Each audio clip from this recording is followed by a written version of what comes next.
Basically today what we were doing here was just a minor maintenance during e-season. So our ground had thatch, so we started the process last week where we did dethatching. Dethatching involves ukipa uchani. As you can see, it's brown, but it's just for now. We needed to remove the thatch. We were seeding with perennial ryegrass, which is a cool season.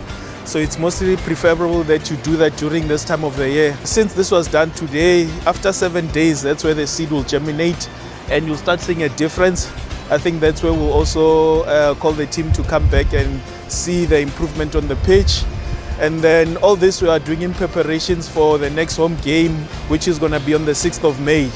So the pitch by then will be ready, it will have been recovered. We'll go through weekly progress report as to how the field is going.